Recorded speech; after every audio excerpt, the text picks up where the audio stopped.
वंदे मातरम दोस्तों, आपकी दौड़ की तैयारी अच्छी चल रही होगी। मैं आपकी लिखित की तैयारी करने के लिए आपके लिए आज रोज लाया हूँ एक सुपर जीके वाली वीडियो को संपूर्ण देखेंगे और इसमें पूछे गए क्वेश्चन के जवाब भी आप देने का प्रयत्न करेंगे। चलिए शुरू करते हैं। हिंदी किस लिपि में लिखित जाती है? हिंदी किस लिपि में लिखी जाती है?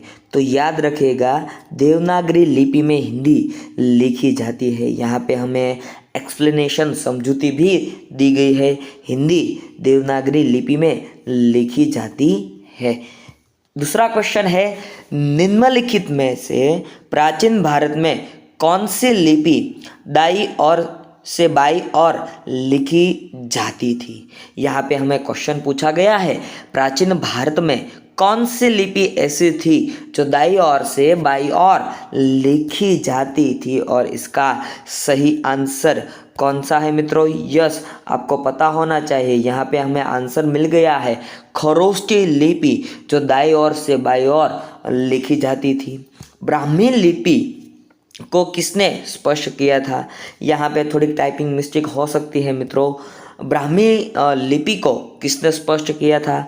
तो जेम्स प्रिंसेप नामक एक लिपि के जानकार व्यक्ति को लिपिज्ञ कहते हैं। तो उसके द्वारा किसकी बात की गई थी भाई? तो याद रखेगा, ब्राह्मी लिपि को उन्होंने स्पष्ट करने का प्रयत्न किया गया था। दूसरा हमारे सामने प्रश्न आ गया है, सर्वप्रथम किसने अशोक के ब्राह्मी लिपि अभिलेखों को पढ़ा था? इन नीचे में से किन्होंने सर्वप्रथम अशोक के जो अभिलेख है वो भी ब्राह्मी लिपि में लिखित गए हैं, तो उनमें से सर्वप्रथम किसने पढ़ा था? तो इसमें ए आंसर राइट रहेगा। जेम्स प्रिंसेप नामक व्यक्ति ने अशोक के सर्वप्रथम जो अभिलेख है उसे पढ़ने का प्रयत्न किया गया था। सिखों की लिपि क्या थी? सिखों की लिपि थी गुरु लिपि, बराबर। क्या थी? गुरुमुखी लिपि सिखों की लिपि थी, याद रखेगा। बौद्ध ग्रंथ के ललित विस्तार में कितने लिपियों का उल्लेख किया गया था? तो बौद्ध ग्रंथ के ललित विस्तार में कितने लिपियों का उल्लेख किया गया था? तो 64 लिपियों का उल्लेख किया गया था। जैन सूत्र में कितने लिपियों का उल्लेख किया गया था? जैन सूत्रों में याद रखेगा मित्रों 18 लिपियों का उल्लेख किया गया था। किस प्रथम व्यक्ति ने प्राचीन ब्राह्मी लिपि का अर्थ निकाला था? तो जेम्स प्रिंसेप नामक व्यक्ति ने प्राचीन जो हमारी लिपि थी उसका अर्थ निकालने का प्रयत्न किया था। अशोक के शिलालेखों की क्या लिपि है? तो अशोक के शिलालेखों की लिपि है ब्राह्मी लिपि। कौन सी लिपि है दोस्तों? ब्राह्मी लिपि है, याद रखेगा। अशोक ने किस लिपि का प्रयोग राष्ट्रीय लिपि के रूप में किया था? अशोक ने ब्राह्मी लिपि का प्रयोग, कौन सी लिपि का प्रयोग? ब्राह्मी लिपि का प्रयोग किस भाषा में किया था? राष्ट्रीय लिपि। या फिर ऐसा भी क्वेश्चन आएगा, कौन सी लिपि को अशोक ने राष्ट्रीय लिपि जाहिर की थी? तो ब्राह्मी लिपि को की थी, याद रखेगा। अशोक को कौन सा अभिलेख 2 लिपियों में प्राप्त हुआ था? तो शाहकुना वाला जो अभिलेख है वो 2 लिपि में पाया गया था, याद रखेगा एक क्वेश्चन।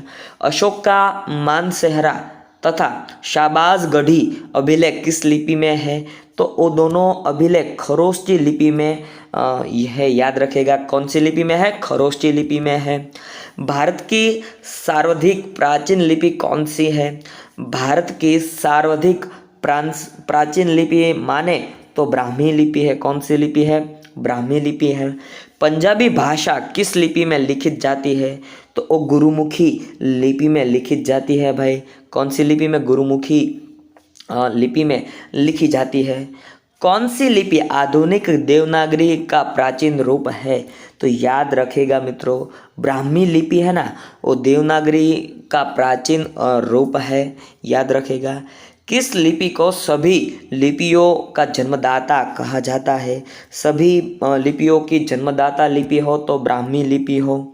किस लिपि को बाई से दाई और लिखा जाता है?